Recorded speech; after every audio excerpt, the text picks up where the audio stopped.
Hi everyone, a very good evening. I hope I'm audible and visible. Can you guys see me? Can you guys hear me? We're just about to start with XAT revision, and it's going to be the final revision for us for verbal and logical reasoning. And we're going to cover all the topics from grammar to reading comprehension to also some VA other topics we have, also inclusive of some critical reasoning questions. Okay, so without further ado, let's get started with some passages and then we hop on to some questions for grammar. Also, in the meantime, in case you have any doubts regarding the pattern, regarding the number of questions or the time, you may please drop in your doubts or your questions in the chat box and I'm here to take them up. Hi, Darshan. Very good evening. To the others too, very good evening, guys. I hope I'm audible and visible. In case you have any queries regarding the exam pattern, or the topics we discuss, please let me know here itself. I would love to answer all your questions. Okay, so let's get started with the ZAT question. So this is a grammar question, but let's get back to it in a while. Do you want to try it before we try RC? Let's try it. You know, ZAT is always unpredictable in terms of the pattern. Number of attempts in VALR. That's an interesting question, Darshan. So, whenever you have VA as, yeah, 5 is the answer you feel, Dhruv. All right, we'll just check it. Coming on to your question, Darshan, it comes to the number of attempts. It always depends on whether an exam is penalizing us or not, right?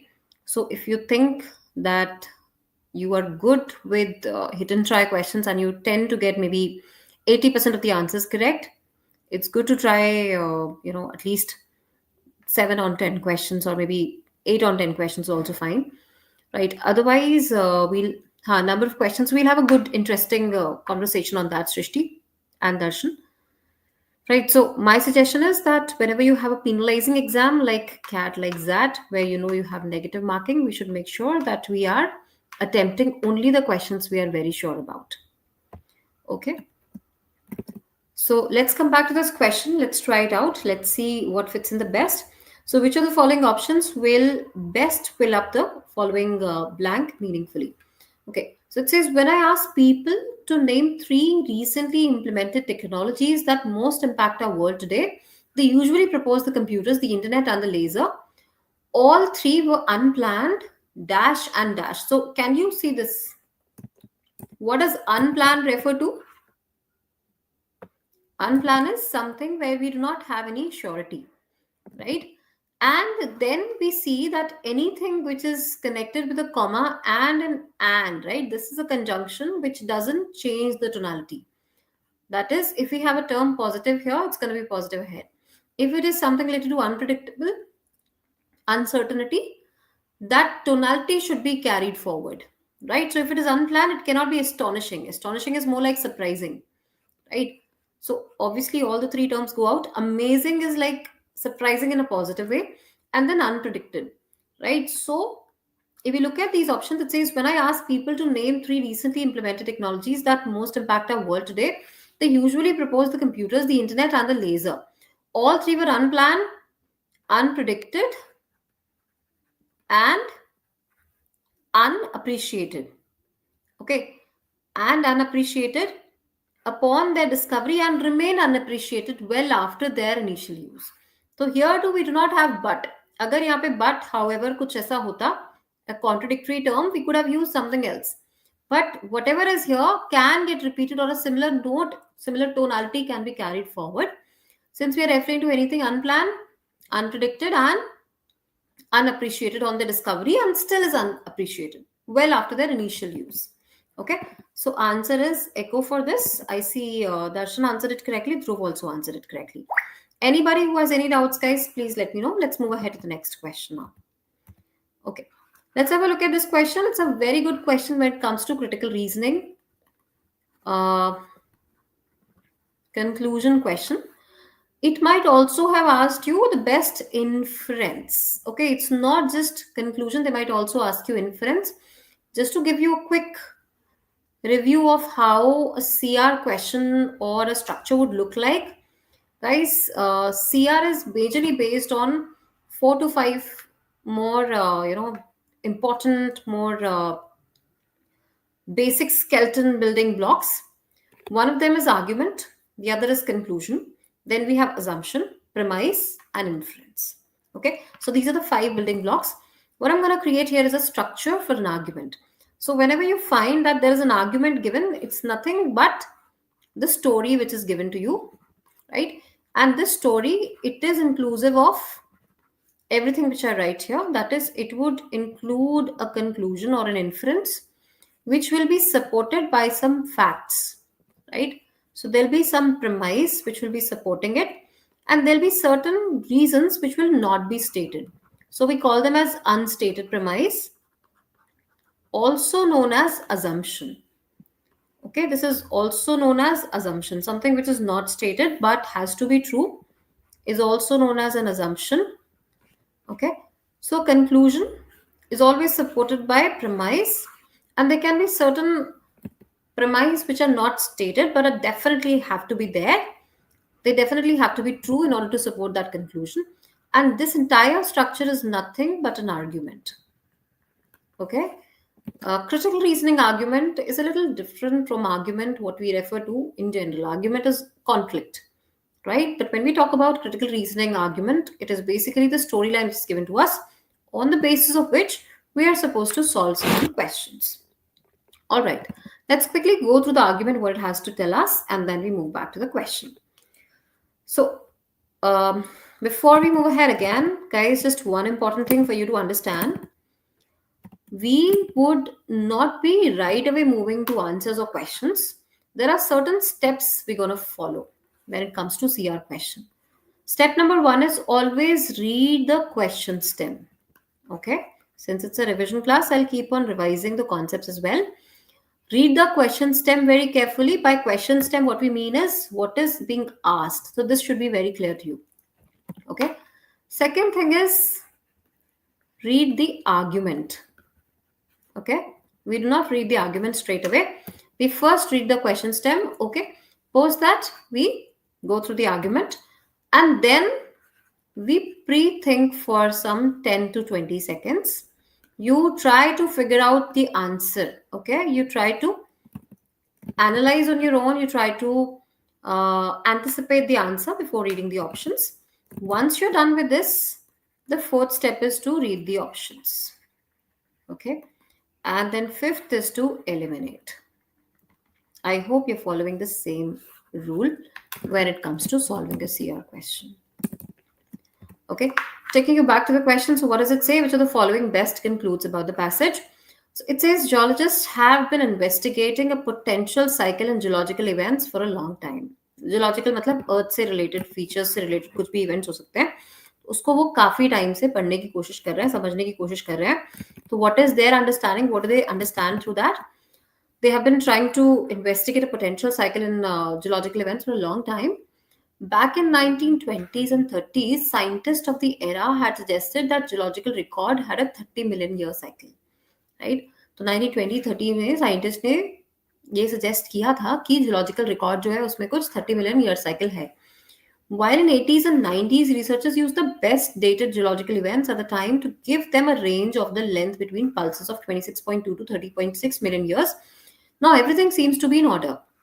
That is 27.5 million years is right about what we'd expected. So basically whatever they had anticipated regarding the geological events, we find that the record exactly shows what it was anticipated. Everything seems to be in order. That is 27.5 million years is right after what we'd expected.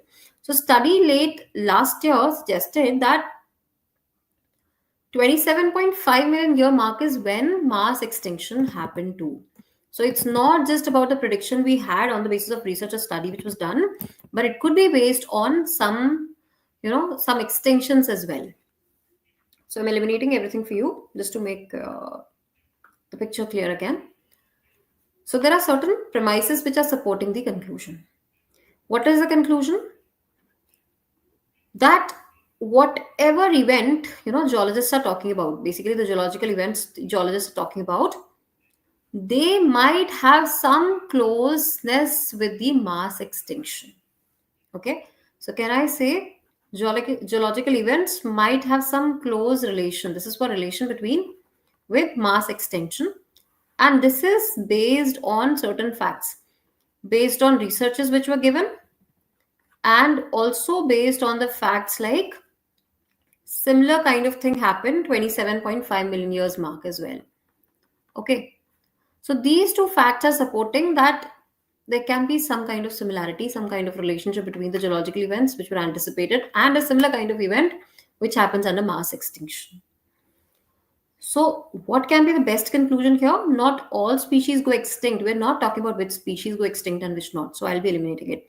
All species go extinct over 27.5 million years. Pulse between geological events is constant. Can we say that pulse between geological events is constant? No. What we're referring to is एक बार 30 million years पे हुआ, एक बार 27.5 पे, एक बार 26.2 पे. So we can't say it's constant. Disasters happen sporadically, like anytime and to any unpredictability? No.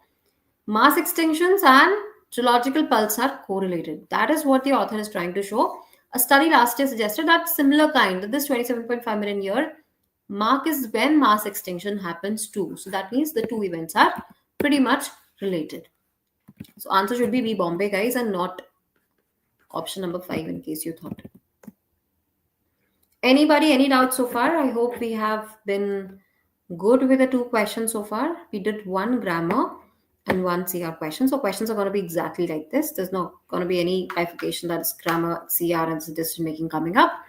Okay. We'll also try to see if we can cover up some decision making questions for you, but so far it's just been grammar and a bit of CR. Okay.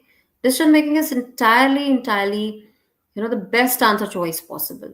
Of course, CR is also about best choice, but that is based on the best decision that everybody would take, or more number of people would answer. Okay, let's move to the next question now. We need to figure out the incorrect usage of preposition. I'd give you 30 seconds to quickly go through it before we move to the right answer.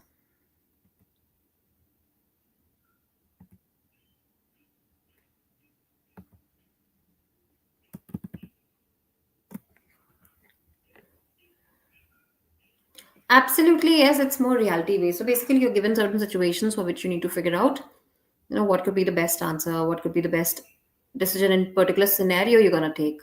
All those question types. Please have a look at the question, guys.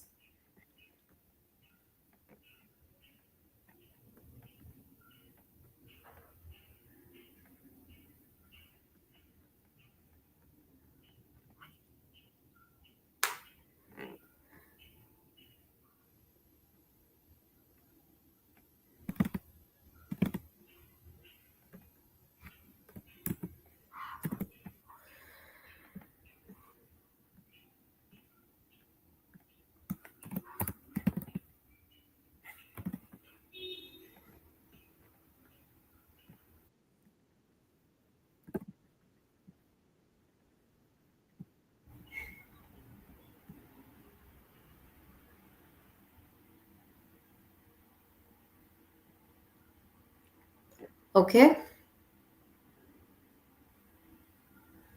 All right. On what grounds drove Harshal Darshan? Why are we going for this particular option? Ayush, Shrishti?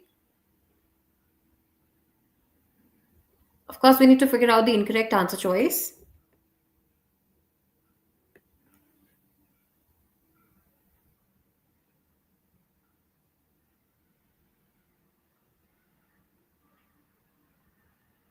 Coffee, 2 tea. Yeah.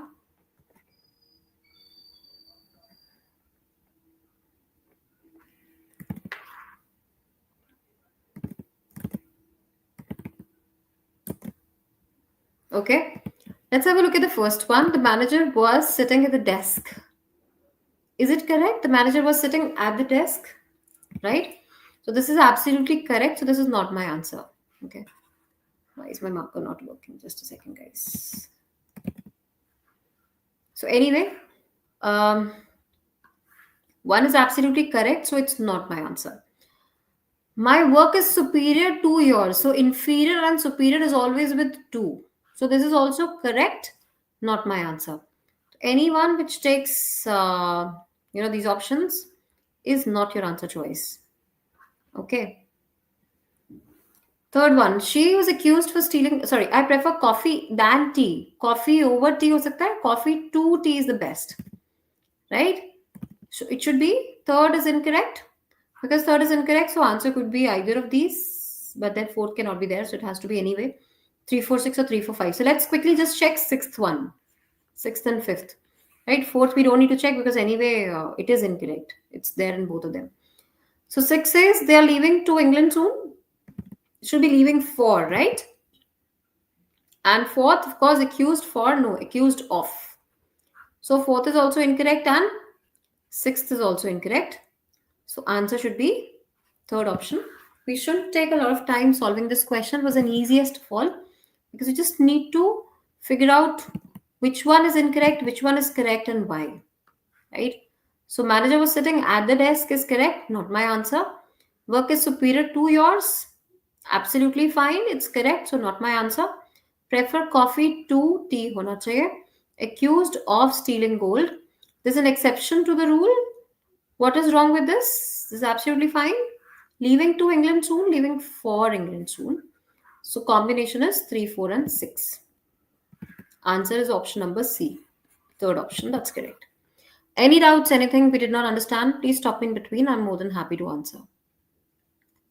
Okay, let's move ahead to the next one now. Now, this is a poem, guys. This is a poem for you, and we are supposed to read.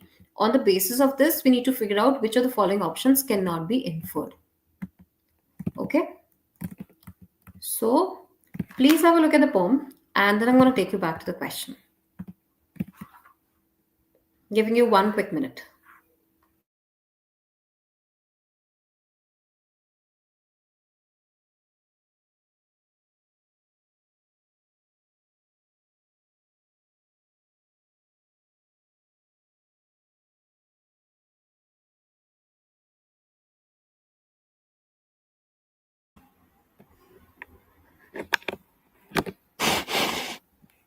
Let me know if you have any doubts in the understanding or if you're not able to figure out any term, any specific context. We'll discuss it over.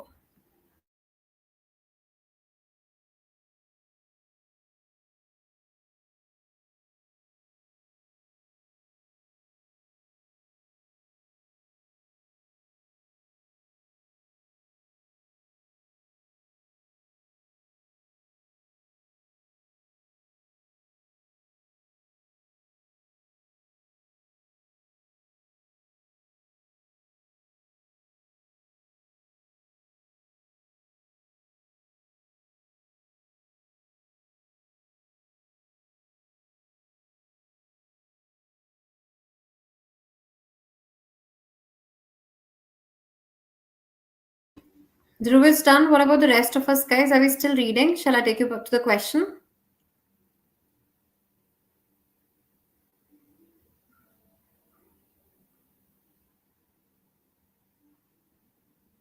All right, Ayush. Done, Srishti? Great. All right, I'm taking you ahead to the question. Let's have your answers first. Then I'm going to explain the poem and also discuss the questions, okay? Please have a look at the question. Be very mindful of the question stem. Here it says cannot be inferred from the passage or the poem.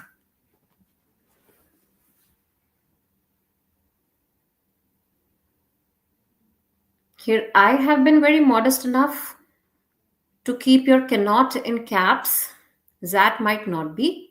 So be careful when you read.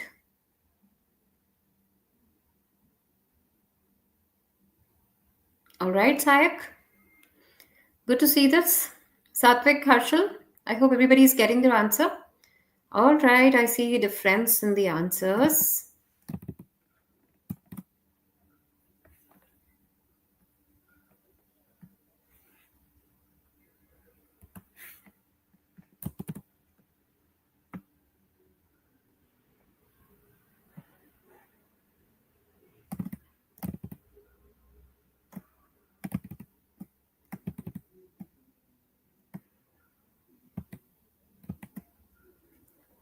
Okay, can we discuss the question?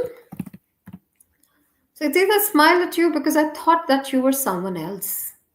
You smiled back, and there grew, between two strangers in a library, something that seems like love. but you loved me. If that's the word because you thought that I was other than I was. And by, we found we'd been mistaken all the while. From the first glance, the first mistaken smile. My God, such a beautiful poem. Okay, so on the basis of that, we need to figure out what cannot be inferred. Okay, idea of love is different for the parties involved. Of course, it is because it says I smiled at you, you smiled at me, and maybe this was love. But then the first mistake was smile. Probably what we were thinking was it wasn't love. We were mistaking each other to be falling in love with each other.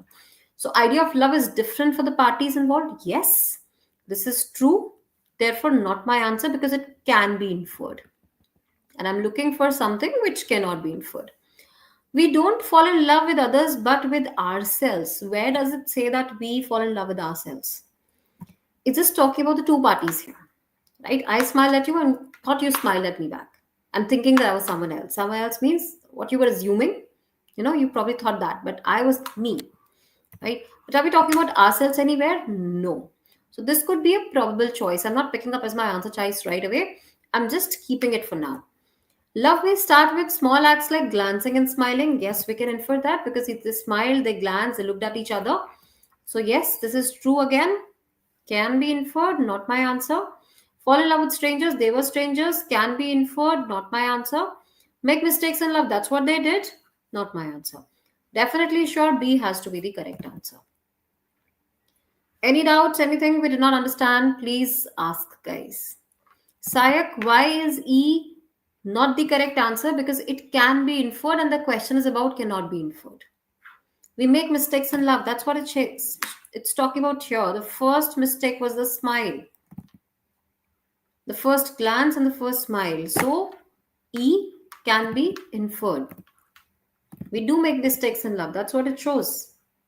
If we make mistakes in love, this is not correct because I'm looking for something which cannot be inferred. Dhruv, Satvik, Ayush, I think these questions were pretty easy. Can we move to some RCs now? Okay. All right, let's try this one. Another grammar question. Grammatically correct question. Yeah. Please have a look at the question.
Shall we discuss?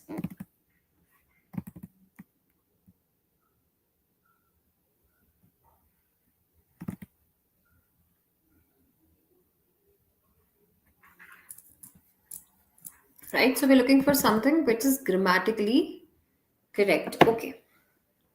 Dhruv, why is the answer one?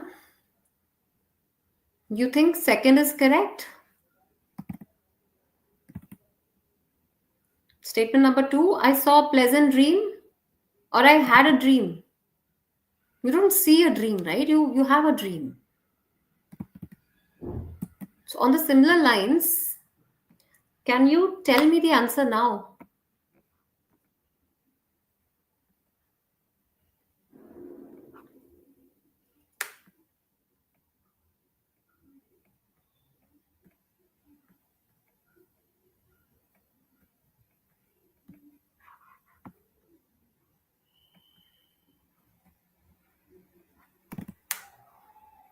Yeah. So have you any clothes to dispose of? Is it correct?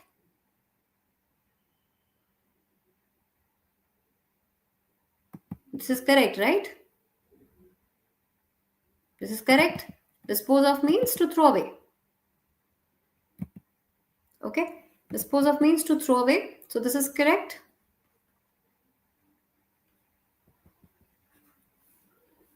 We are basically looking for some phrases here.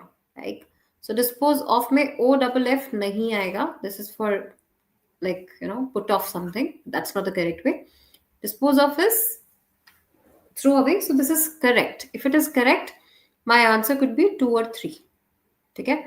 Second says I saw a pleasant dream last night. So it should be I had a pleasant dream. Pleasant dream को आप देखते नहीं हो, आप feel करते हो. मतलब you had a pleasant dream, right? You can't say I saw. It should be had a pleasant dream. Okay. So this is incorrect.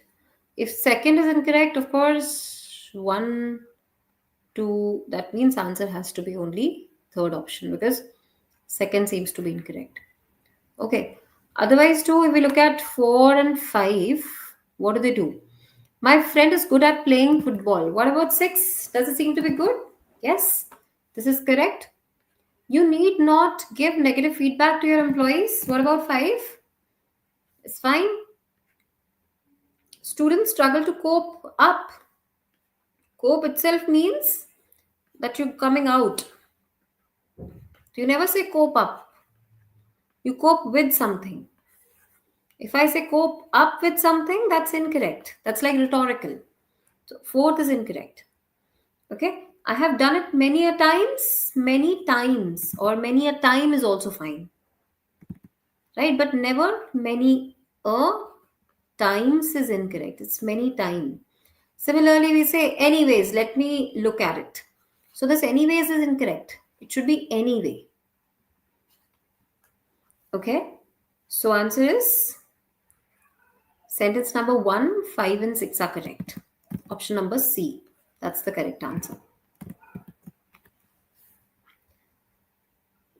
No. That's right. That's right. Sentence 1 is grammatically absolutely correct. Any doubts, guys? Any question we did not understand?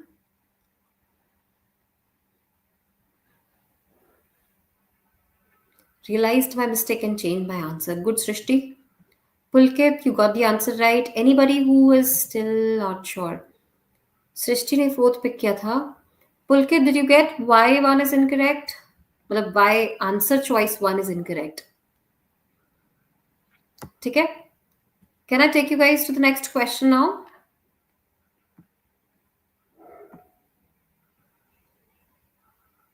Okay, perfect. All right.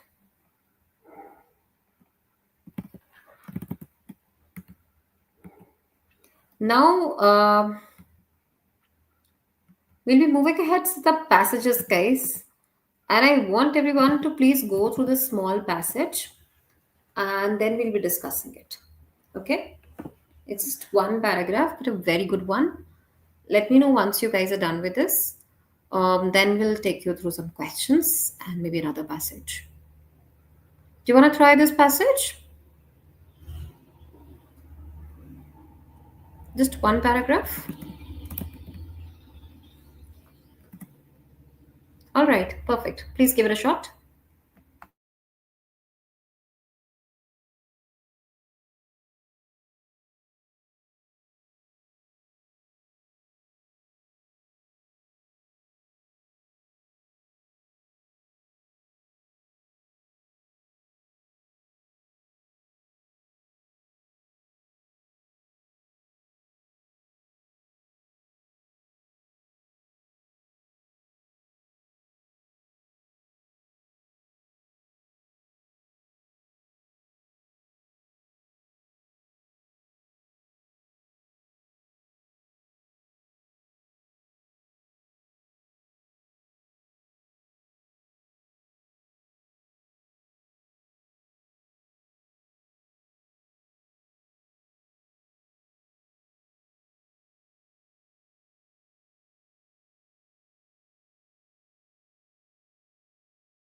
Guys, are we done? I see some of you are already done with the passage.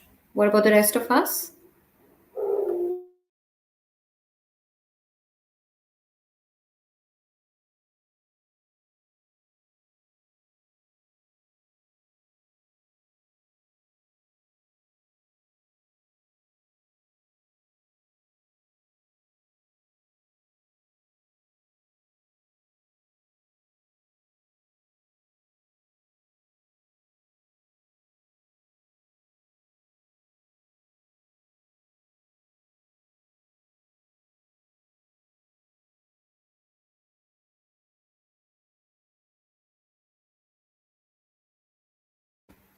Okay, perfect, Ayush.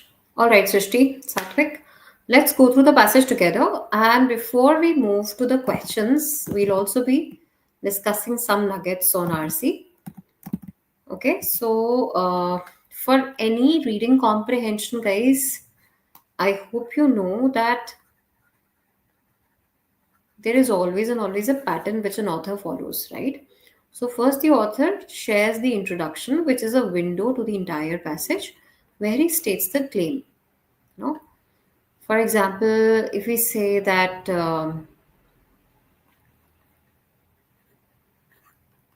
planting more trees helps in decreasing the AQI level. Okay, so if the claim is that planting more trees helps in cleaning the air quality or decreasing the AQI level, so what do you think would the author say after this? Of course, in the body of the passage, he would show certain examples trying to justify that yes, there were certain times when the author, picks up examples from certain countries where they tried to plant more trees and that led to less AQI level. Then the author would also sometimes get rhetorical. He would start repeating, whatever the agenda or the idea of the claim is, he would start repeating it. And then there would be a conclusion where the author would share the opinion. That opinion is more of the views of the author being shared. So, in these three sections, you find that the entire passage is covered. Okay, any RC would be covered in the entire three sections, that is, introduction, body of the passage, and conclusion. Right now, what are we supposed to do? Right, that is what my question now is. What are we supposed to do with this? Whenever there's an introduction, there's just one paragraph. You can always read that one paragraph completely. The next two, three paragraphs, you can just try to read one sentence, one to two sentence. Okay, first, second sentence you can read and maybe skip the rest of it. Similarly, if there's an example being quoted in a passage, so why that example being quoted is more important as compared to what is being quoted in the example. Okay, that what is not so important as why is, right? So make sure that you try to first figure out what is the claim, what is the passage about, and once you know that by reading the first paragraph, you do not read the entire passage but read only the first few sentences, or if there is a claim being stated, then why that claim is being stated. Okay, and then at the end where you find the author is sharing his opinion, this is slightly more important because this is where the author's views or tone based questions come from. Okay, then question types, if we look at, again, question types can be, if we look at the question types, the questions can be asked in just two ways. Either you can be very direct in asking, or you can be indirect in asking the questions, right? So it could be a direct or an indirect way of asking. So when we say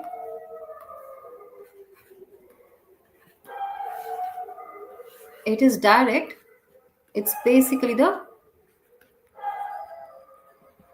facts based questions, right? If it is indirect, it's more of inference based.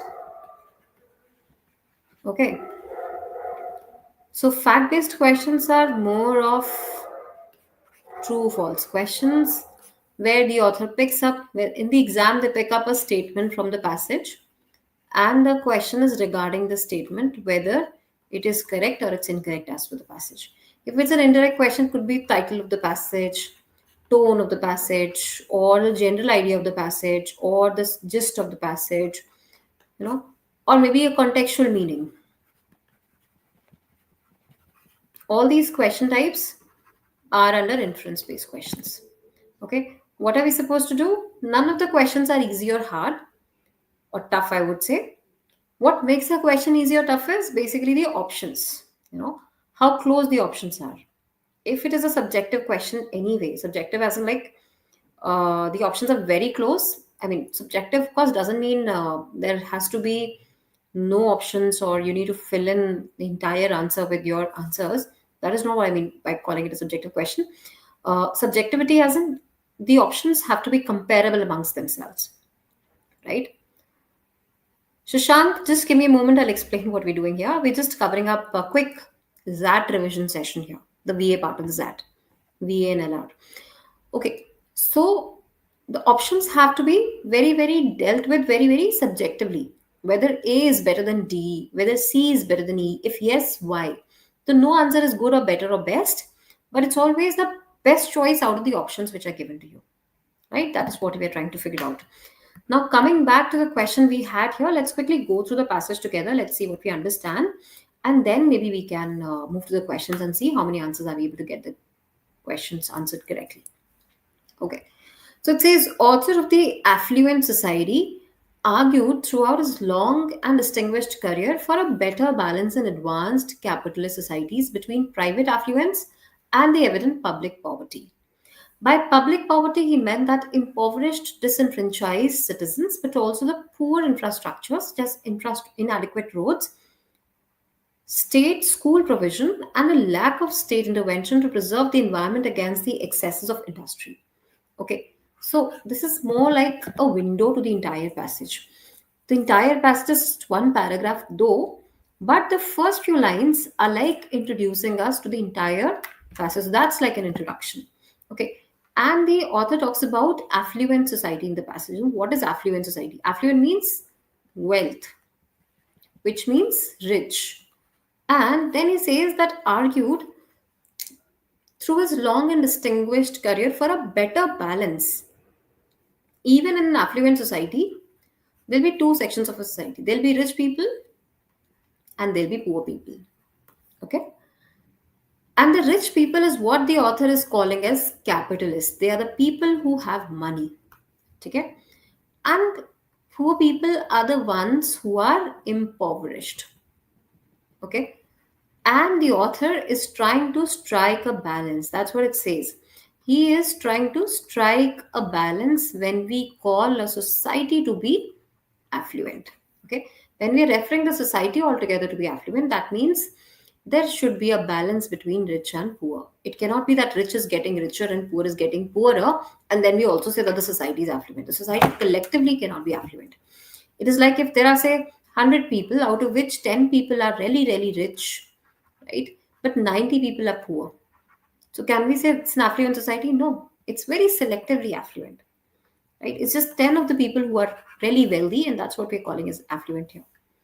Okay, so argue throughout his long and distinguished career for a better balance in advanced capitalist societies between private affluence and the evident public poverty. By public poverty, now when we say public poverty, publicly the entire society seems to be very poor, right? That means majority of the section is poor. He meant that impoverished, disenfranchised citizens who were poor citizens, and there were a lot of things which they should have had very easily accessible, like good education, good health, which they were not getting. And who was responsible for it? Somehow also the societies, the premium class, the affluent part. Okay, so private affluence are the evident public poverty. By public poverty, he meant that impoverished, disenfranchised citizens, but also the poor infrastructure such as inadequate roads, state school provision, and the lack of state intervention to preserve the environment against the excess of industry. The affluent society was to be achieved through measures, more active government, welfare programs, state planning, and most controversially, redistribution of wealth through taxation. So this is what they're expecting, that the government should redistribute this wealth. If it is allocated only in the handful of, hands of handful of people, just 10 people out of 100 people, then that's not an affluent society as per the author. He says that what about the environment? The AQI level is so high, and who is responsible for creating that pollution? It's basically the people who have cars, right? Who are driving off. Whereas the people who are just maybe cycling around or just walking foot, on the foot, they are not the ones who are contributing to that AQI level. Then why are they facing that challenge? So it's the government's responsibility to be able to reallocate that wealth, maybe through another method of taxation, also being able to provide good education system, good health system, intervening to preserve the environment against the excess of industry. All of this should have been the responsibility of the government as per the author, which were very much out of favor during the brief period when monetarism dominated both politics and economics. So author also talks about one important thing. He is talking about that there was a time, affluent society was to be achieved through these measures, which were very much out of favor, which were not being considered. These methods were not being considered during a short period of time when monetarism dominated both politics and economics. So it's like even if they wanted, they could not voice out. Even if poor people wanted, that they, it was like the birthright to be able to ask for good environment, good education system, good infrastructure, good roads, but they could not, because money was controlling politics and economics. It was dominating everywhere. Of course, now they're referring to this author Galbraith.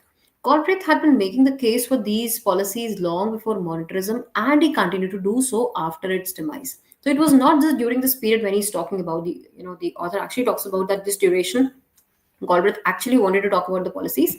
He knew about these policies since very long. He was very much aware of these policies long before monetarism, and he continued to do so after its demise, even after its death. Right? So demise is basically death. That he most certainly hastened with his profound yet witty criticism. Hasten means ushered into something, right? To talk about something, to usher into something. It's like quickly talking about it.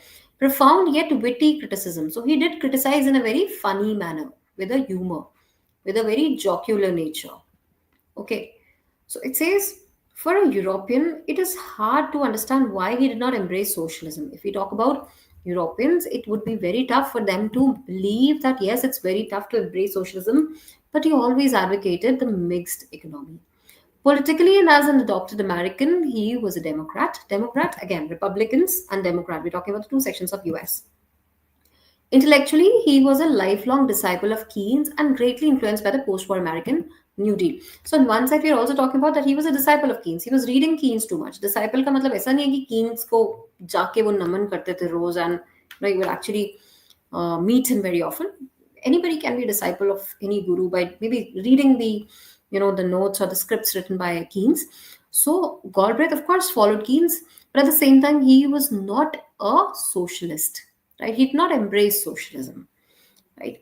So interesting part of the passage is that it's just one paragraph, and still it's not as easy as we sometimes assume that because it's just one paragraph, it's going to be easier or simpler to understand. It's not. It's a little complex because it shows that what affluent society was, what author Galbraith actually wanted, what all expectations he had, and at the same time, he was also not supporting socialism, right? So, before we move to questions, guys, this is my rule. I always and always ask my students to help me out with the three major important things, that is GST of the passage, right? By GST, what I mean is I would want you guys to quickly help me out with just a moment. Yeah, quickly help me out with the general idea,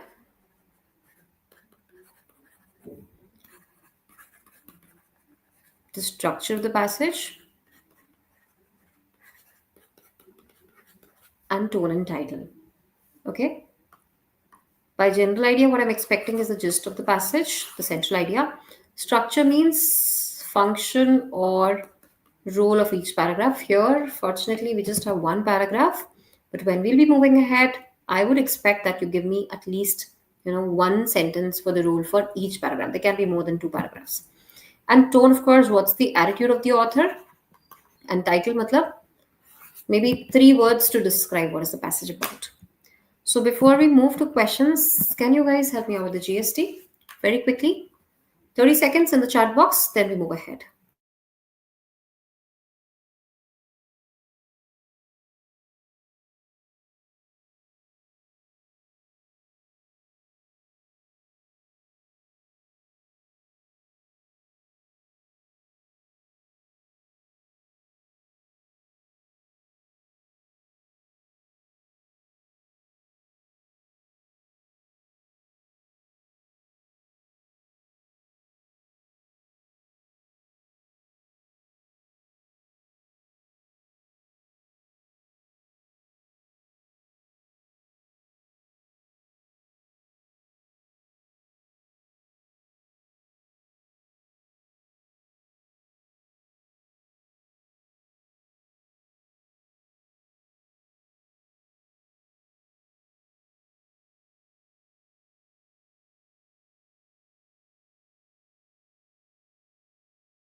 All right, concern is what we think, Srishti. Yeah, that's the right word.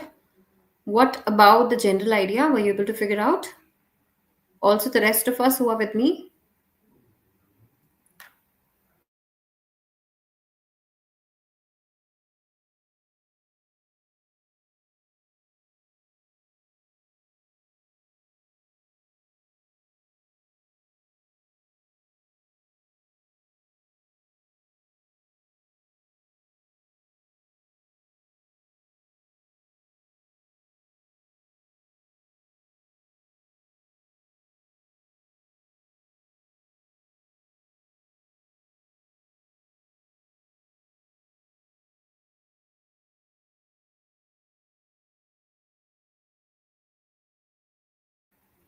Okay, so general idea is about Shashank, Ayush. Please answer, guys. I've explained the entire passage to you.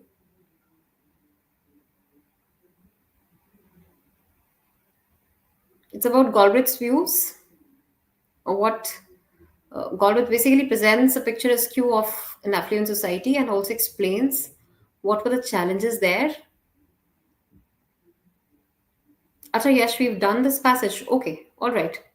We'll quickly move to the questions then. I just wanted to know it. Maybe rest of the students hadn't done, and that's why we were still continuing the same passage. This was one of the most important passages, by the way. So I picked it up. All right. We'll quickly move to the questions then. It's just about a description on what affluent society is as per the author Galbraith and what he considers that government should do in order to redistribute the wealth. Okay. All right. Quick answer to this question. New for Srishti? All right. Yes, maybe another 2-3 minutes and we'll be done with the passage. We'll move to a fresh one soon. Okay. Go through the question, guys. Please answer in the chat box, not more than 30 seconds.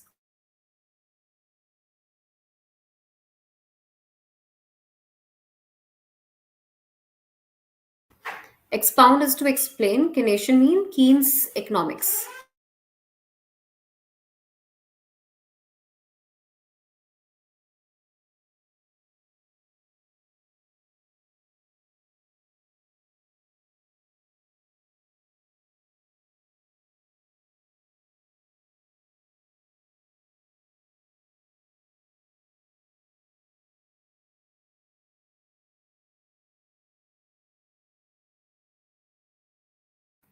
Just for you guys to know, guys, the questions, when we say it's a primary objective of the passage, this is like primary purpose of the passage.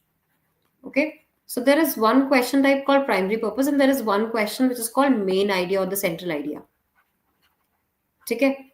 Now this question type is different from primary purpose. This is like why the passage is being written, the primary objective.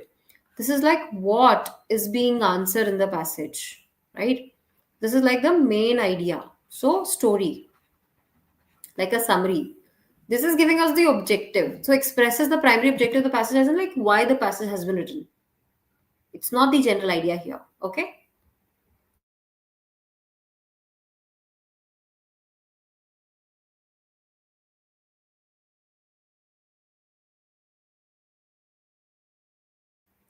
Srishti, try to eliminate, you'll get the answer.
Okay.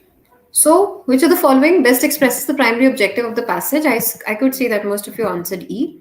Expound Keynesian economics cannot be the answer because it's just one sentence which talks about, that the author read Keynes, he was a disciple of Keynes. But that is not the answer. Lifelong disciple of Keynes is okay, but is it the primary objective? Not really. Highlight the period of monetarism as brief and controversial. Is he just trying to use the entire passage of affluent society just to highlight that monetarism period was only very short period of time? It was there for only a very short period of time, and then it was controversial? No. Put forward the theories of Galbraith. Yeah, he does talk about Galbraith theories, but does it hold the entire passage? You'll have to figure out. Set forth the case for greater intervention and curtail the excess of capitalism. Present the theories found in the classic title, The Affluent Society. What does the passage do? Many of you went for E. Ayush, what's the answer for this question? What about you, Yash? Present the theories found in classic title, Affluent Society. Is he presenting the theories? Is he setting forth the case for greater state intervention and curtail the excess of capitalism? What does the author do?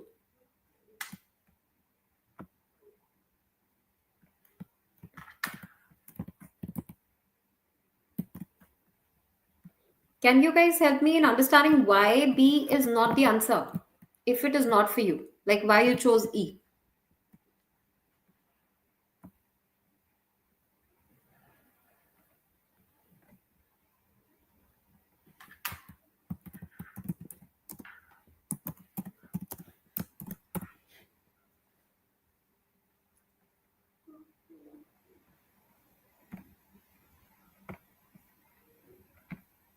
Why E? Why not B?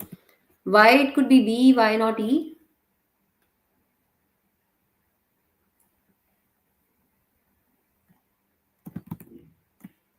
Many of you went for E, right? Present the theories. Is it just the theories he wants to say because it says affluent society? No.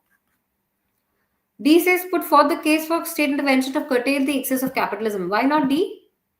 Is he trying to put forward the state intervention is needed and curtail the excess of capitalism? It's not just the capitalism, but he is indirectly trying to show that. See, the very first sentence of the passage says, author of the Affluent Society argued throughout his long and distributed career, a distinguished career, for a better balance between advanced capitalist society. Then he wants to talk about that same thing. The same thing is being again referred here. The domination of monetarism is what Galbraith has talked about in case of policies, right? So everywhere he's talking about that the same description. That Galbraith, he was a Democrat, he was the author of Affluent Society, and he has been arguing throughout his long and distinguished career for a better balance between advanced career, advanced capitalist society between private affluence and evident public poverty. So all these points, they show that the answer should be C Calcutta for this question and not B, D, E or any other option, guys. Are we clear on this?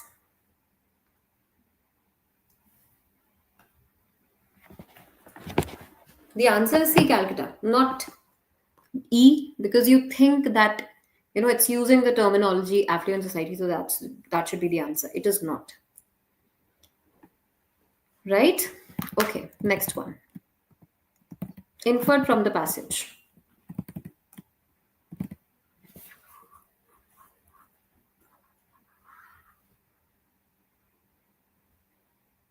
No, no, no, Yash. Definitely the answer was C.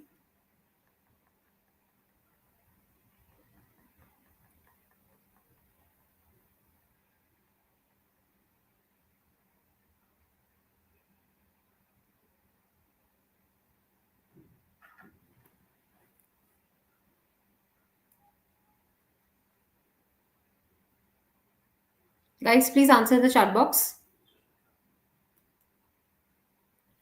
Last question of the passage, then you move ahead to fresh passage so that we can at least cover the maximum section of that today.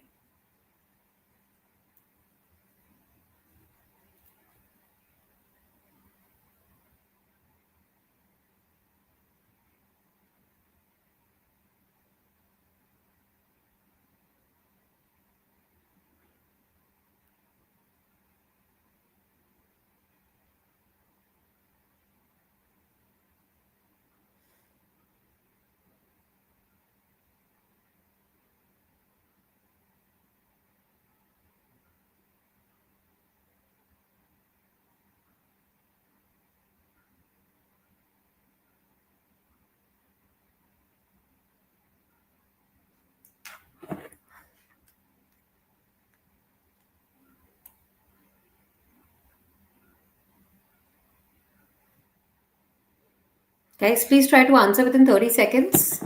If you want me to take you back to the passage, we can move back and check because it's an inference question. You might have to refer the passage.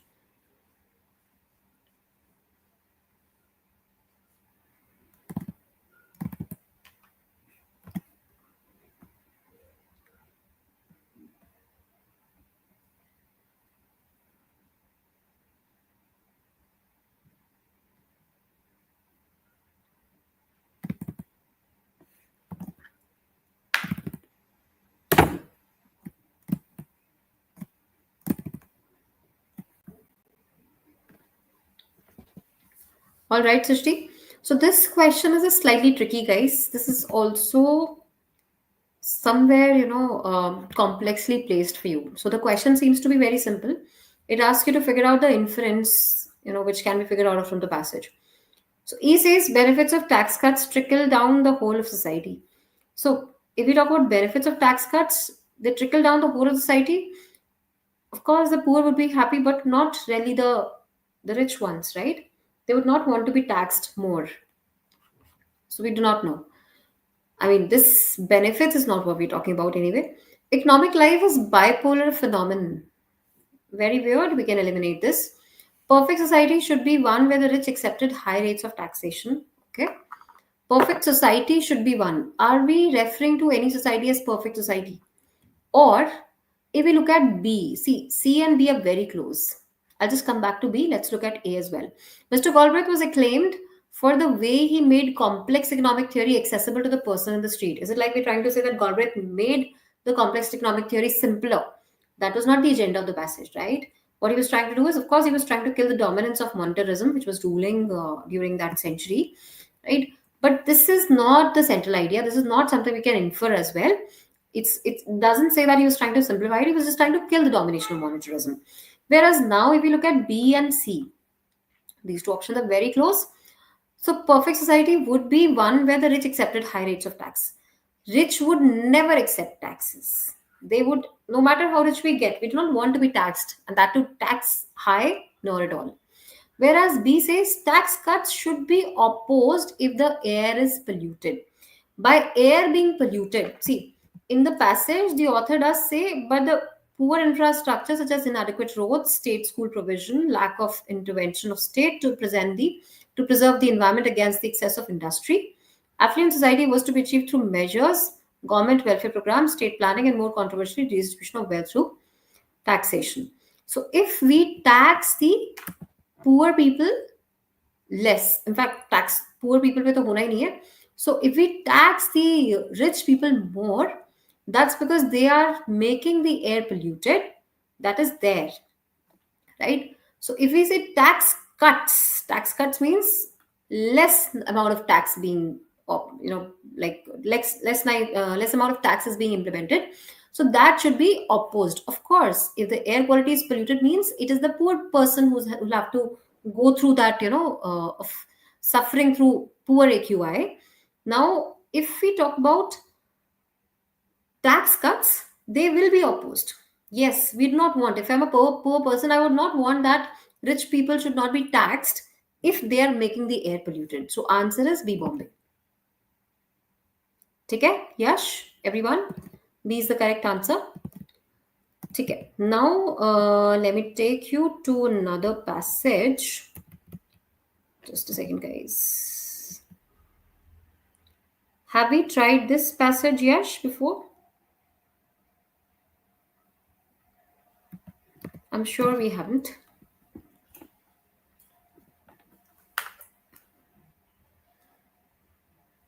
Please have a look at the passage, guys, and please let me know if we've done this before. I do not want to repeat any of the questions.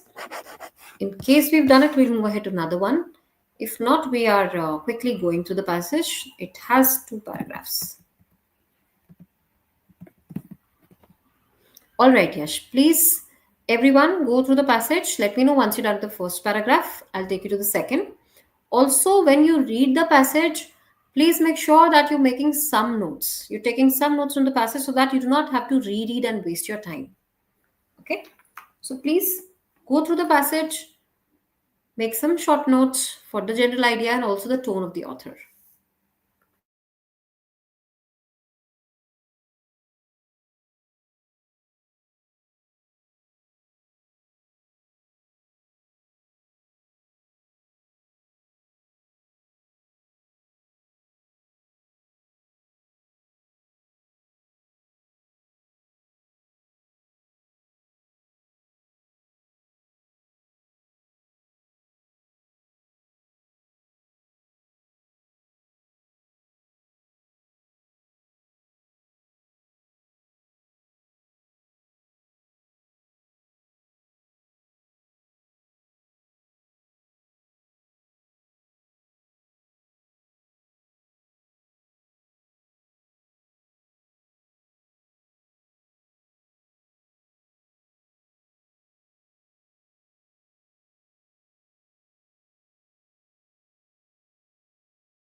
Guys, please let me know if you're done with the paragraph. We'll move ahead to another one. And as I told you, please try not to read every sentence of the passage. Skip, if there's an example being quoted, skip as much as possible because that helps you to save time, one. And two, if it is a local question coming from that particular sentence, you can always come back because you know the location where the question is from. Okay, Srishti and guys, I'm taking you to the next slide.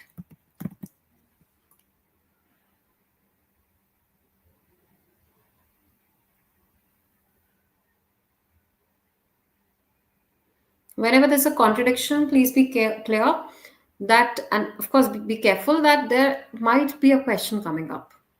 Like the author says something and then says, however, such a view fails. So, author is sharing his viewpoint here that it fails to account for the language that people in early modern England used to articulate their understanding of business relations.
Guys, please let me know if you're done.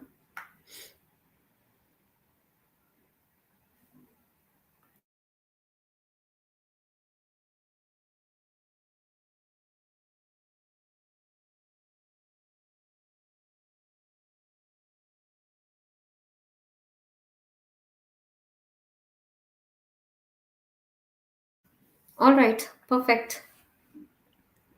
Can we go through the passage together? And are you guys ready with your general idea, structure, and tone before we move to question?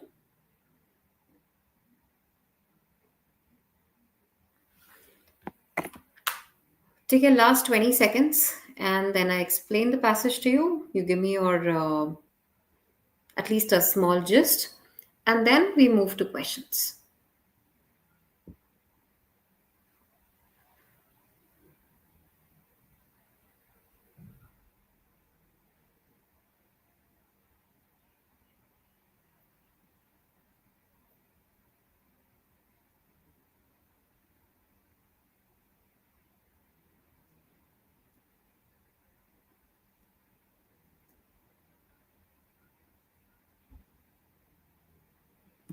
Okay? Okay, let's go through the passage. It says in The Wealth of Nations, 1776, Scottish economist Adam Smith, you might have heard of this name, very often, Adam Smith as a very famous economist, asserted means on a very soft note, he just subtly stated, right? Now, when we say assertion, it's not arguing, it's not claiming on a very strict note. That propensity of truck barter and exchange, right? What is a chance that truck barter exchange would, sustain for long was both the foundation of commerce and a given quality of human nature driven by individual desire. So, Wealth of Nations, Scottish economist Adam Smith asserted that the chance of truck and exchange was both the foundation of commerce and given quality of human nature driven by individual desire. Smith's view that self interest dominated the business that emerged in early modern 16th and 17th century, England has had tremendous effects on how such relations have been perceived. Today, it is typically assumed, for instance, the development of business relations weakened the spirit of cooperation and characterized village communities and encouraged a spirit of individualism and self betterment that run counter to community interest. Okay, very important thing. Whenever you'd find any economist talking about, how the era of pre-capitalism and the capitalism changed altogether, like the era changed from pre-capitalism to capitalism, or from socialism the entire drift was towards self-interest rather than community interest.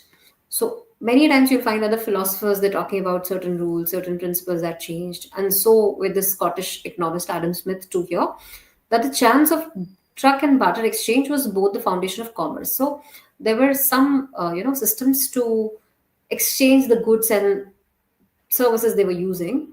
That was barter system. Now they said that this was the same thing that led to the foundation of commerce. When we say commerce, that's basically the trade, the business.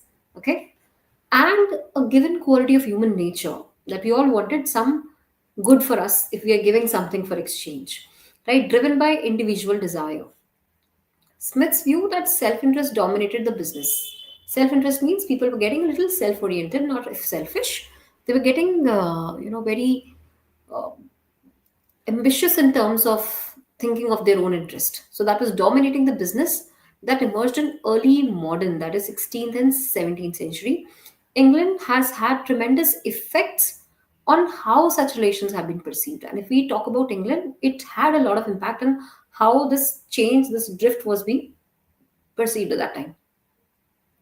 Today, it is typically assumed, for instance, that development of business relations weakened the spirit of cooperation. Naturally it happens that when people change from entire community interest to self interest, when families they think from a huge big joint family, people get into single families and like mono culture of small families, we find that people are getting more towards the self interest thing, and that of course deals a lot with the kind of human relations people were handling earlier. So development of business relations weakened the spirit of cooperation. People didn't want to cooperate anymore. That characterized village communities and encouraged a spirit of individualism and self betterment that ran counter to community interest. Now, things were getting focused on one person, one family, my interest rather than everyone's interest. Or socialism, things were getting more on the capitalistic side. However, the author says such a view, this view was of the Adam Smith. Now, this view, as per the author, now this is as per the author, this view fails to account for the language that people in early modern England used to articulate their understanding of business relation. What language, what emotions, what was, you know, what was that culture of people before this era? The author says that Adam Smith did not quote that language, that culture, which was being used before this era in early modern England, because this is when things were emerging in early modern. But before that, the people in early modern England used to articulate the understanding of business relations language that stressed credit, trust, obligations, and contracts rather than self-interest. Throughout this period, most business transactions were conducted on credit. Credit means credibility. That means trust. So cred actually refers to dog, and a dog is always trustable. That's why credit means trust of plain dealing. It's simply what people communicate. It's simply what people discuss verbally rather than giving, at times, not even giving a written document, but just a verbal communication. So throughout this period, now this period means it was very long back. Now the people have started signing those documents, and a lot of things happened. But earlier, during this period, most business transactions are conducted on credit, means on trust, unsaid words, of plain dealing and of the keeping of promises dominated the way in which business relations were conceived. Right, so they did not have to really doubt a person a lot. They were believing their intentions. They were believing that if I'm giving a certain amount of land to this person will give me certain things, in exchange of this land. So individual profit and solvency were important. Of course, they were. Since it says that everything was changing from community interest to self betterment and spirit of individualism, of course, individual profit and solvency were important, but neither could be achieved without the trust and direct cooperation of one's neighbors. So, what was very important was credibility. So, as a result, buy and selling, far from breaking up communities, actually created numerous bonds that held villages together. So, even if says that the author says that the things were getting divided, still the community bonds were getting stronger because people were still trusting each other. Even if they were thinking from individual interest, their relation of holding each other's promises was getting stronger. So far from breaking up communities, actually this created numerous bonds that held villages together. Right, that's what the passage says. So before we move to the questions, again I would want you guys to please help me out with the general idea, the structure and tone, and then we quickly move to the three questions and a fresh passage again. Please help me out with the general idea, guys. I'm waiting for you before we move ahead to the questions.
All right.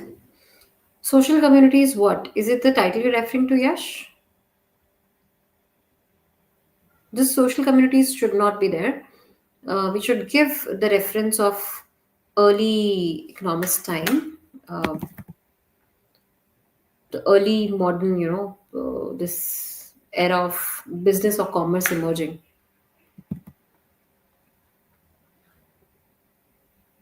You can talk about the early emerge of business era led to stronger bonds. Even though the things shifted from community interest to individual interest, the bonds grew stronger. Cooperation is when you are trying to, like, cooperate का मतलब क्या होता है? Cooperate मतलब कि आप एक दूसरे के प्रॉब्लम्स को भी समझ रहे हो, लेकिन फिर भी आप क्या कर रहे हो?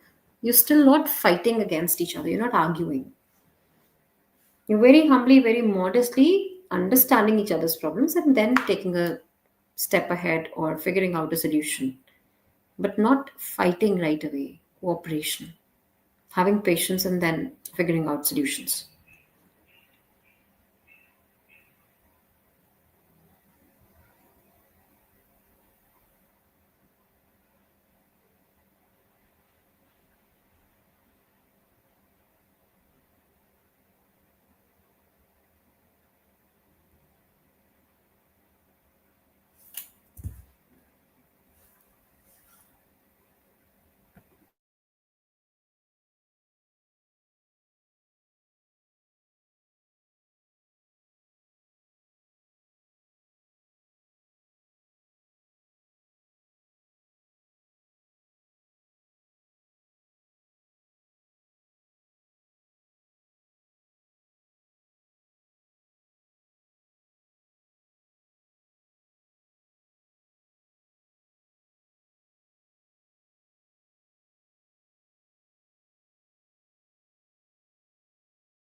Guys, can we move to questions?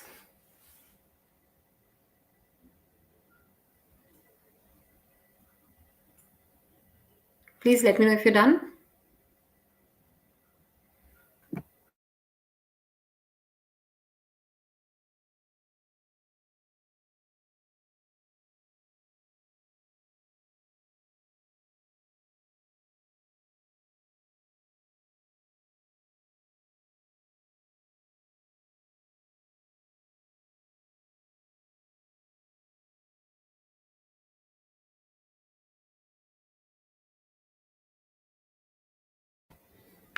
Srishti, um, who else is there with me? Satvik, Ayush, Dhruv, Pulkit. Can we move to questions? Okay. Let's have a look at the first question. Quickly, everyone, have a look at the question. Try to eliminate the options, or in case you want me to take you back to the passage, please let me know. Perfect, Shrishti and Satvik. So, truck, barter, and exchange is what it's referring to. It's the highlighted text. So, here, if we look at the very first paragraph, this is the part we're referring to.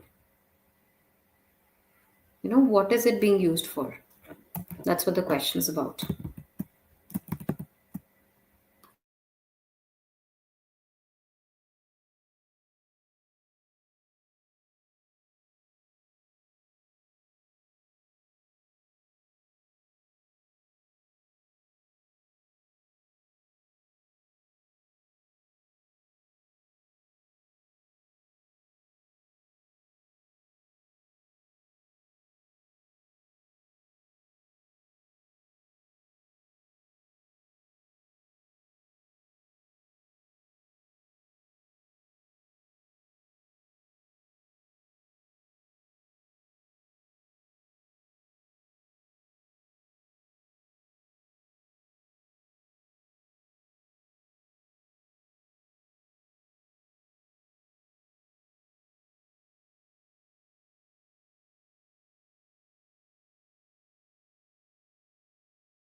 Okay, anybody who wants to move back to the passage? I think you should refer since you're getting confused. Rishti is going for one, Satvik and Yash going for C Calcutta. So, do you want to refer the passage once very quickly? I would suggest it. And now you can answer.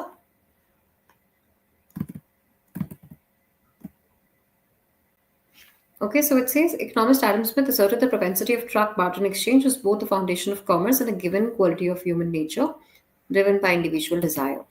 Here it says it's basically referring to what? Is it lend authority to the argument that commerce is characterized by self interest? Is the author trying to say that it's driven by self interest, that individual desire or self interest is something he's emphasizing later on, but not specifically here? Identify activities that embody essential qualities of human relationships. He's not identifying activities anywhere. Introduces key terms used in credit transactions in early England.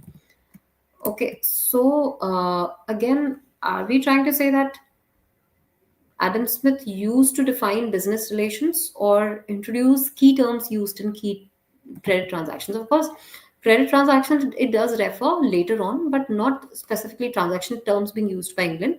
Right? It does talk about the terms Adam Smith used to define business relations in general. No, it's not related to specifically in English and just in England and just referring to the credit transactions. Represent the everyday speech used in village communities in England? No. Again, it's not a lingua franca we're talking about, the general conversation happening. Right? Is basically the specific jargons that Adam Smith used to define business relations. Okay. So answer has to be C Calcutta. I hope everybody got this right, guys.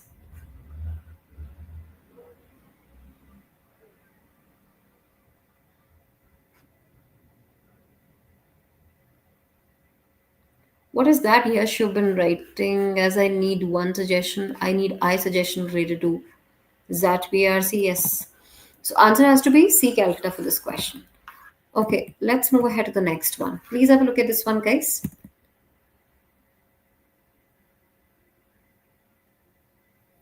Yes, now I cannot recommend it to you that you go for grammar first or para first. I think it should be your call since you must have written some mocks by now. Take care. For me, if you'd ask me for any student, a person should go for that particular topic which he or she feels more comfortable with. If you think that you have a really strong grammar, understanding, go for grammar questions first. If you feel that you like to, with a fresh mind, you want to read some passages, you should go for RC first. Get another session before that. Satvik, I would want to get it for you. Let me just see if we can have another session. Okay. But this one is where we're trying to cover the maximum. But still, if we get another session, that's better. All right. Yes, yes. Please come back to the question. Have a look at the question. Let me know once done, and then we will, go back to the passage in case need be.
The rest of us, guys, are we done with the question?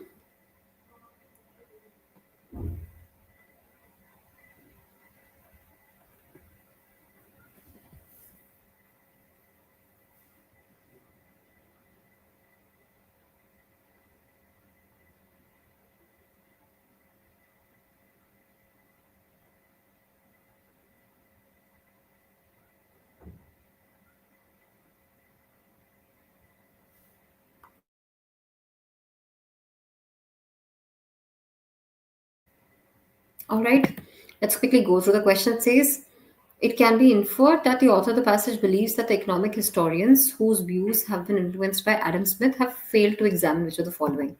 So here it says, such a views to account for the language that people in early modern England used to articulate the understanding of business relations, language that stressed credit, trust, obligations, and contracts rather than self-interest. So he says that the historians have not captured those particular, language phrases which they were supposed to.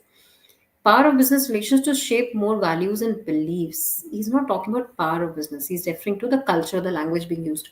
Significance of human nature, importance of village communities, or consequence of individual communities of changes. No. He's actually referring to the actual language used by people in villages to refer to the business dealings. How they would go for those promises without any written contracts, or just on credibility of maybe of the conversations they've had, or maybe just an understanding, sometimes just unsaid. Okay. So E is the right choice for this question. I would not say this was a very tough question, guys, because you just eliminate and you get the right answer. Also, it is a local question. You just read this part and you get the answer. Okay. So, not a very tough question. Just one line and you get the answer. Okay. Last question for this passage, then another fresh passage for you guys.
If you want me to take you back to the passage, we can move back.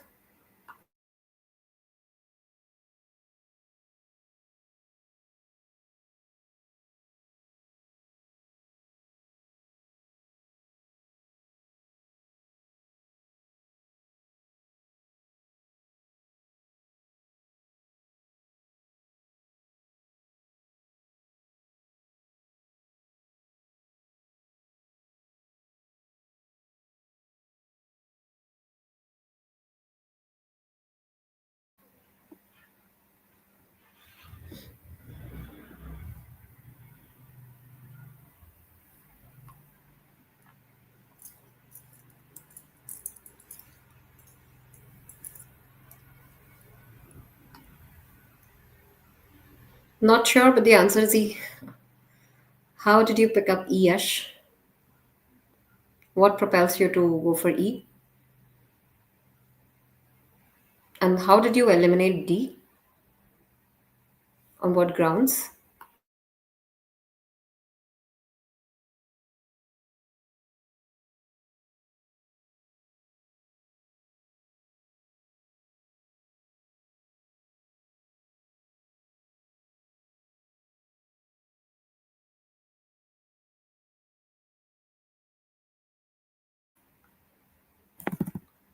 Okay. So, primarily concerned with is more like a primary objective, primary purpose. Is it criticizing a theory of human nature? So it's not a criticism. He did say that, you know, some views were given by Adam Smith, but they were not correct. Right? So he is asking us to reconsider the accepted ideas about the history of business relations rather than right away criticizing a theory of human nature. Evaluating the impact of a particular economist, it's not the impact. He's trying to evaluate the what the economist has written, but not the impact. The economist hasn't created any impact per se. He's just saying that economists should have also considered the culture, the language which was used to, sign off those credibility without actually signing off the bonds.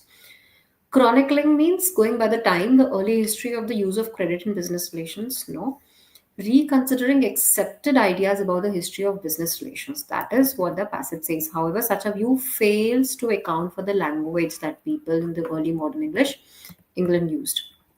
Okay. So D is what we can consider explaining the decline of cooperation in village communities. No, rather they were cooperating well. They were, going for those bonds. The communities became stronger in terms of bonds. They were expecting that they might not cooperate, but the cooperation increased rather. The answer has to be D. Yes, I hope this is clear. Accepted ideas, yeah. He does believe that things were changing from community interest to social interest to self interest and individualism. So that was an accepted idea. But what kind of language, what kind of culture were they using is what the author wants the economist Adam Smith to also have captured. I hope this is clear.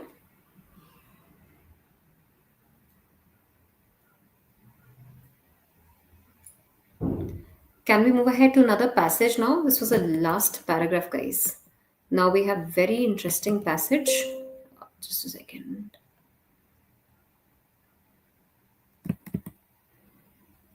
Oh, just a second, guys.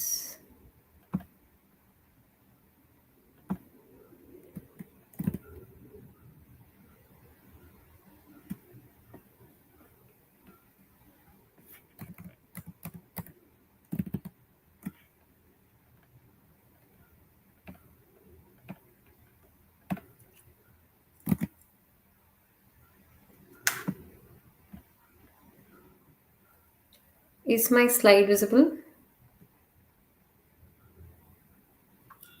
Just a second, guys. Please hold on for a while.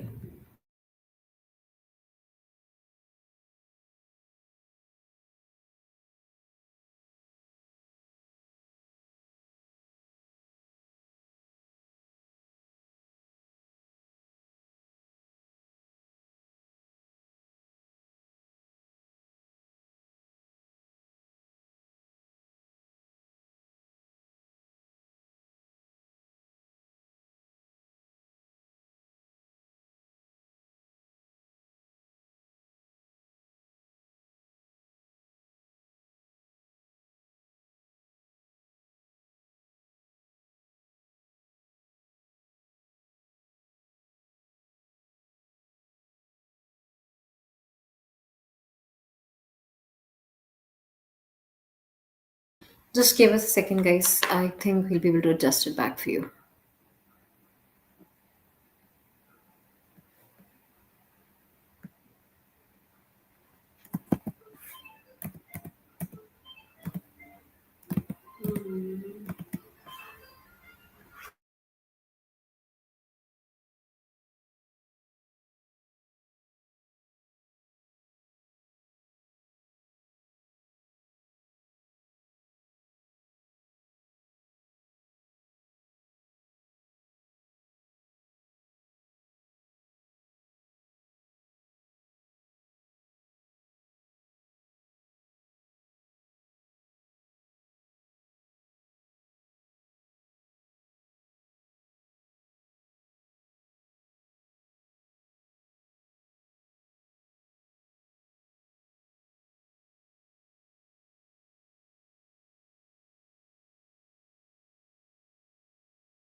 Guys, just a few seconds.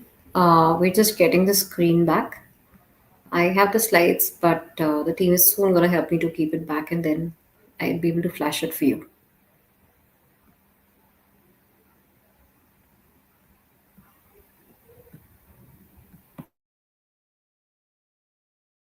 In the meantime, we can discuss your doubts related to XAT or preparation or anything for your mocks, the scores you might have gotten.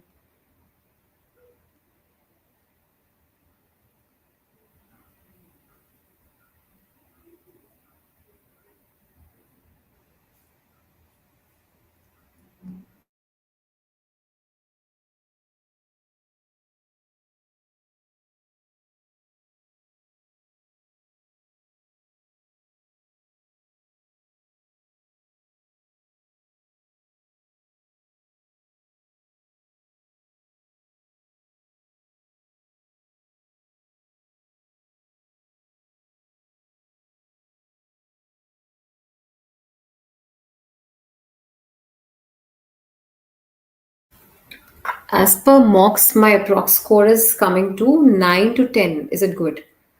So, yeah, I would say the score is fine, but are you able to figure out what is leading to the dip? If there is some, dip, or you're not able to crack the decision making is one thing. Okay. So VARC, I think reading comprehension is something which is all based on reading and being able to comprehend, then tackling the questions at the back, which is not very tough. It relates to how often do you read, what all topics do you read, because that is very famous for topics on, covering a lot of passages from philosophy. So I always recommend my students to read a lot of articles from Aeon, the Japanese source, Aeon essays, right? So that's one thing for reading comprehension. And then keeping, an entire week spreadsheet for yourself, like on Monday, Tuesday, Wednesday, you're reading something from philosophy, something from psychology. This was one of the social science passages I shared with you, and then something from humanities. So all different genres that keep you acquainted with whatever is needed, even if a passage comes from one of the topics which you've never read, your mind would have that schema to be able to relate, to relate to what the passage talks about.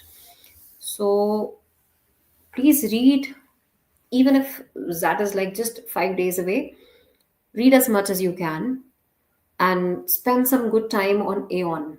That's one of the recommendations. And second thing is about your decision making. So decision making is, as per me, it's completely a thing which is about psychology, how you feel about a situation and what is the best possible situation a solution can give to a question. QA part hai. QA to yes, yeah, that's a different section, You'll have to go to a quants faculty for that. I am here to help you with the VARC and all the logical reasoning, decision making part. That's something you can rely on for me. Okay. So when it comes to decision making, more comfortable in decision making. That's good. That's good. I think then things shouldn't be very tough for you. So when it comes to decision making, more important thing is, out of the five options, two or three options would look very, very much doable for you. You'd feel like, okay, this can be best solution as per me, and one of your friends might think that maybe it's another option D which he feels is a better choice, right? So it's something which is based on perception, but we always pick an answer choice which is closest to the one which can be answered by most of the people, right? Like we should have most number of people answering to that particular option which you're choosing. That is the solution to it. For example, if there is a question type which says that you know Haryana government is, see, state of Haryana, if you see, it is famous for liquor, right? Liquor being sold, and every nook and corner you'll find that there's a liquor shop in Haryana. It's like a big showroom. It's like a big festival going on in Haryana, and it's like 24/7, all 12 months. So if we say that Haryana is selling so much of liquor, of course, it's also collecting a huge tax. That means a lot of revenue is being generated, tax revenue is being generated through liquor selling. Okay. So government which is there, ruling Haryana right now, Haryana government, it also has to take care of being able to stay in governance. And being able to stay in governance also demands that the rules should be followed. People should not go for drink and driving, right? Otherwise, it'll lead to a lot of accidents. So, one side they're looking for no drink and drive. And on the other side, they're also looking at the revenues being generated out of the tax collection. Okay, liquor tax collection. So, what should be the best possible solution be here, wherein the entire scenario is a paradox for you, right? The government cannot cut down the taxes, cannot cut down the liquor consumption, or put some ban on it, because that will lead to tax being cut. The revenue being generated through liquor taxation would go down. On the other side, if liquor consumption increases, that will lead to a lot of accidents if it is a drink and drive case. So, what should be the best possible solution here? Blank type of question, वो भी अभी discuss करते हैं. Yes, just give me a moment. So, what is the best possible solution here when when we know that one side liquor consumption would lead to accidents, and the other side we know that the government also has to take care of the revenue, right? So in this particular situation, they've given you an entire scenario, entire story in a paragraph, and out of those five options, you're supposed to pick up the best possible solution that will help you to figure out a midway that government is able to maintain its tax collection, and at the same time accidents also do not the number of accidents does not increase. Okay, so we're supposed to find a midway here. That is also a way to resolve the paradox.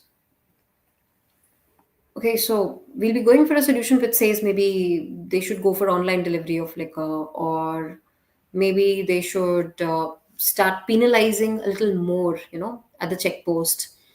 So all these options could be somewhere we're trying to resolve the paradox.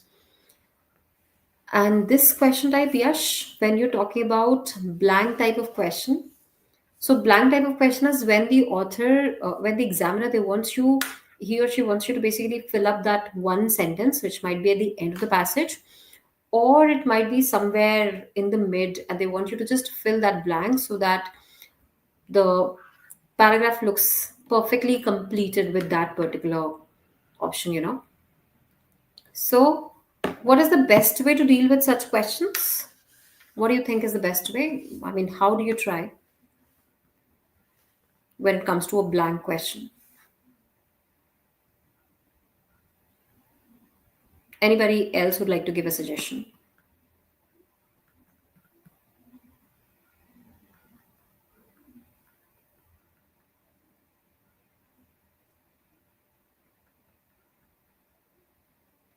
So, what we can do, Yash, is you can always, one thing, check for the tonality. What is that tone of the author being used?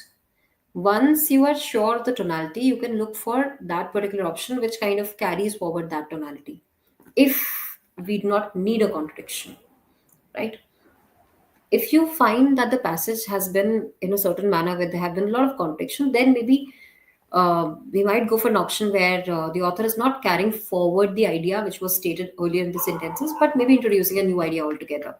Right? Sometimes he's quoted an example and then he's trying to conclude on what that example states. What is the role of that particular example in the entire passage? Right? So you need to figure out, you need to judge on your own and then see what fits in the best as per the question or a situation given to you. Any other question we feel we are stuck with?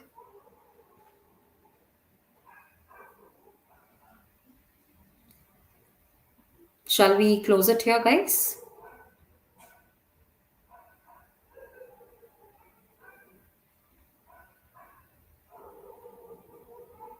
Okay, so maybe we'll connect soon. Maybe not for XAT, but CMAT other exams, MHCT. I would love to see you all on the coming Sunday and also on the coming Wednesdays. All right, guys, thank you so much for joining in. In case you still have any doubts, please put it in the chat box. I would love to take them up. Okay. See you then and have a great exam. Yes, a good night, guys. A very good night. Make sure that you do not get tensed with the kind of language being used in your XAT passages. If there's a poem coming in or there are questions on figures of speech, please do not get tensed or cold feet because of it. Because maybe you've not practiced much on figures of speech. There might be one or two questions, which is okay, right?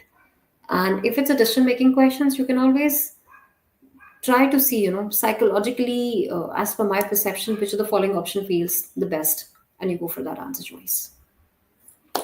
All right. Thank you so much for watching in, guys, and we'll connect very soon on the coming Sunday. All right. Thank you, and have a good night. Have a great exam. Very good luck for your exam.